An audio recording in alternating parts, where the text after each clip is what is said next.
Thank you for joining us for CBN NewsWatch. I'm Ephraim Graham. Ahead today, a mysterious explosion at a port in Iran dealing a major setback to the regime and the military, and no one knows who's behind it.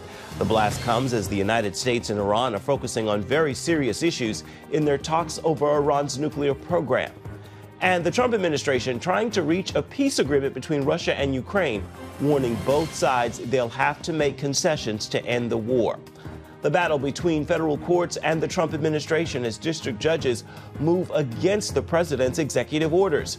We're going to look at the implications of these legal battles.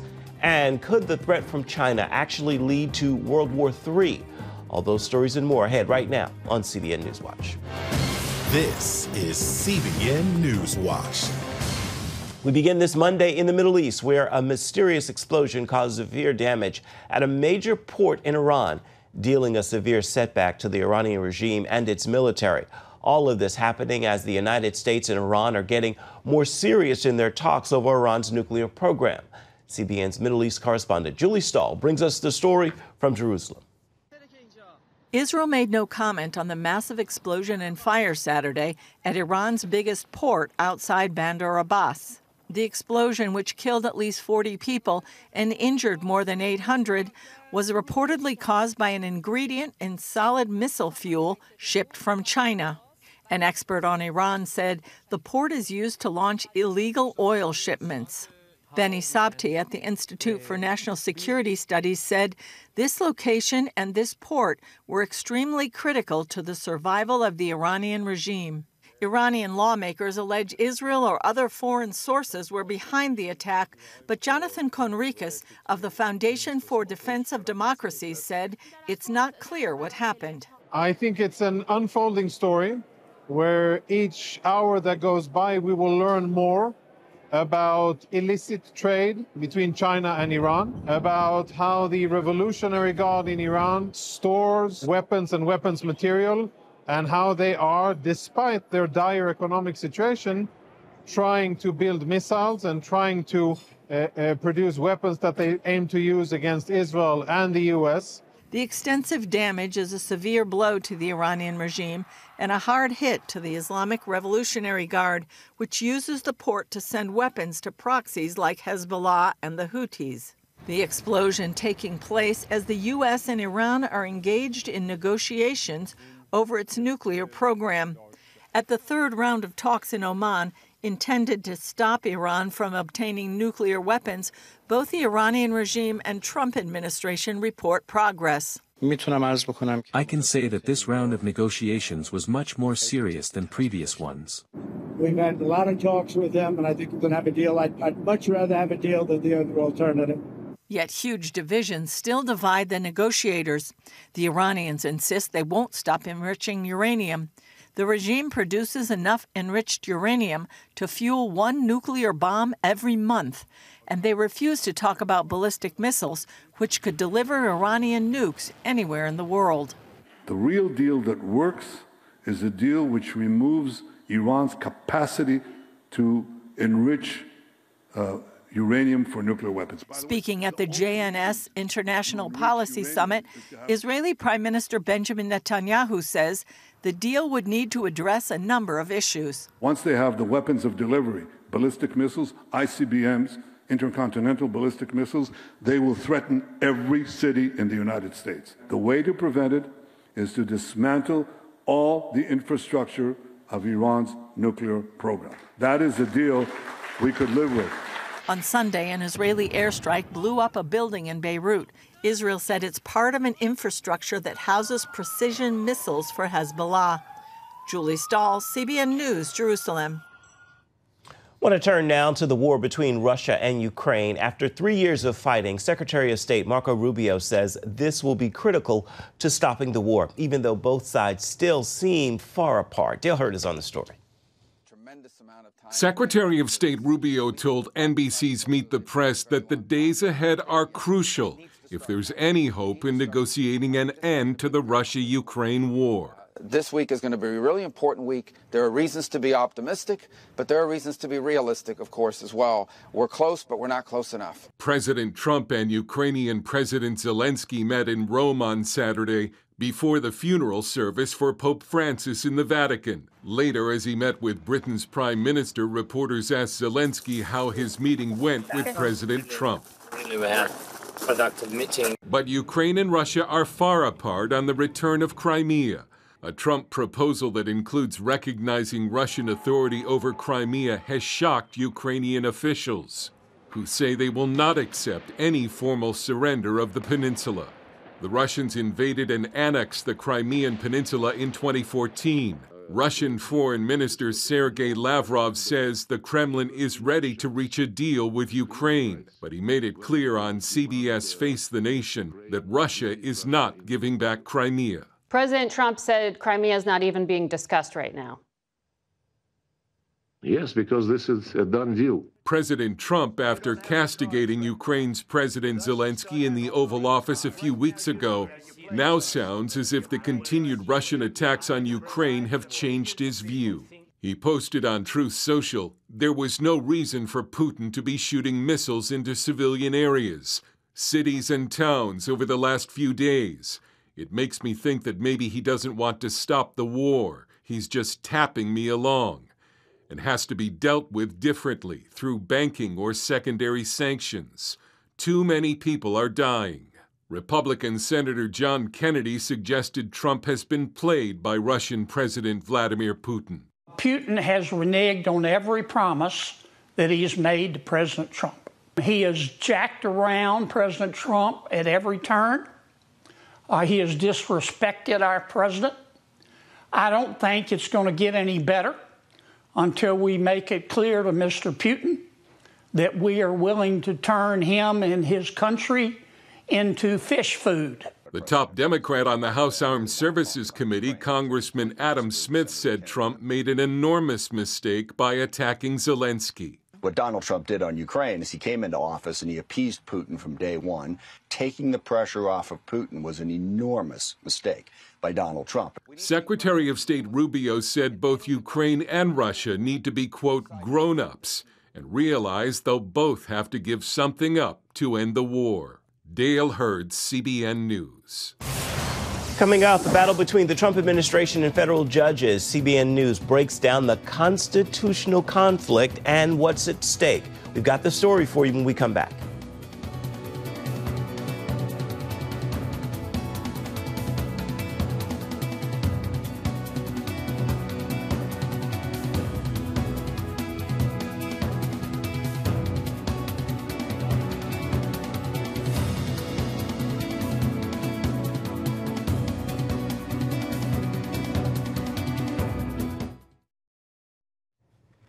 The White House and several federal courts are battling over some of President Trump's executive orders. Power struggles between the branches of government are nothing newer in our country's history, but this current battle between the executive and judicial branch could have enormous consequences. CBN's chief political analyst David Brody is on the story. In a divided America, no fight appears more important than the current constitutional clash playing out between the Trump administration and federal judges. Democrats see a White House determined to seize additional executive power and national injunctions as a key safeguard. Donald Trump is a lawless, angry man. He thinks he should be king. He thinks he should do whatever he wants, regardless of the law. And he thinks judges should just listen to him. The executive order list is a long one, ranging from ending birthright citizenship to banning transgender troops from the military to freezing federal spending and firing federal employees. The fight grabbing the most attention, however, is over foreign policy and the White House move to deport illegal immigrants believed to be notorious gang members. Professor Brad Jacob with Regent University says presidents pushing for more power is nothing new, although it's now reaching uncharted territory. You can actually go back at least as far as President Obama, but it's gotten worse. And the beginning of the second Trump term has just taken this to a whole new level where the president almost every day is issuing executive orders that are making big substantive changes in the law, and he doesn't have authority to do that. The White House maintains Trump does have the authority. When a district judge tried to stop sanctioned flights deporting illegal immigrants, the Vice President, J.D. Vance, posted on social, judges aren't allowed to control the executive's legitimate power. Conservative lawyers like Joe DeGeneva point to the Constitution and the theory known as the unitary executive. In Article 2, it mentions only one executive branch official, the President of the United States. All of those other people who work for the federal government now, 2.9 million, work for that one person in Article 2, the President. Therefore, he has unilateral authority to conduct the business of the executive branch any ways he sees fit. As the Trump administration plows forward with its agenda, federal district judges have put some moves on hold, issuing a record 17 nationwide injunctions in his first 3 months in office. White House Press Secretary Caroline Leavitt wonders what the founders would think of this struggle. They would be rolling over in their graves if they saw some of these cases and some of these judges who are being judicial activists rather than true arbiters of the law and trying to stop the President of the United States from executing his agenda. The groups against Trump and his agenda are employing forum shopping, essentially looking for a venue in front of a judge with a liberal track record likely to rule in their favor. And it's working. Former law clerk Robert Charles served in both the Reagan and Bush administrations. We're witnessing what amounts to a kind of a judicial revolt on the part of district judges who have been appointed by Obama and Biden in particular. And Obama, Biden, and some of these Carter judges are actually inserting things into the law, asserting authorities for the inferior courts below the Supreme Court that they simply don't have under the Constitution. Not all see it that way. The question is, does the judge allow his or her personal feelings to influence how they decide cases? Most of the decisions I have seen don't seem unreasonable by a judge. I do not think there's any organized, massive resistance. The current anti-Trump pattern indicates otherwise. The nonpartisan Congressional Research Service identified 86 nationwide injunctions against Trump policies in his first term. During Joe Biden's presidency, judges issued 28. Article 3 in the Constitution gives Congress power to regulate the court system, and some lawmakers are trying to do so. The House recently passed a law limiting district judges from issuing nationwide injunctions, saying that should rest on higher levels, like federal appeals judges and the Supreme Court. More than 90% of these nationwide injunctions have been issued by Democrat-appointed judges. I'm calling this what it is: weaponized political lawfare. Some in Congress are seeking to impeach certain district judges. That would be difficult, as only 15 judges have been impeached in America's history, with just 8 of them convicted by the Senate. President Trump is on the record backing impeachment, which led Supreme Court Chief Justice John Roberts to take the unusual step of rebuking the president, saying, quote, "For more than 2 centuries, it has been established that impeachment is not an appropriate response to disagreement concerning a judicial decision. The normal appellate review process exists for that purpose." Clearly, Roberts sees a potential crisis, although White House advisor and lawyer May Mailman believes it's already here in the form of judicial overreach. The way that judges keep our democracy is they constrain themselves. They constrain themselves. They are committed to the text of the law. They're committed to the history of the judiciary, that sort of thing.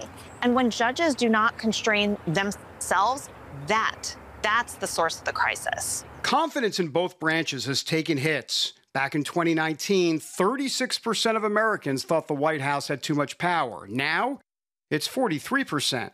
As for judges, 19% thought the courts were too powerful in 2019. That number today, up to 28%. You know, our federal court system is still good, and it's something that we need. We rely on our courts. We rely on the rule of law. If courts lose the American people, if people no longer treat them as fair places to seek justice, that is the end of our American system. And right now, our American system is trying to find the right balance. David Brody, CBN News, Washington. Still ahead, is World War III a possibility because of threats from China? That is the issue in the latest thriller from best-selling author Joel Rosenberg. Ripped from the pages of today's headlines, we'll hear his warning right after this.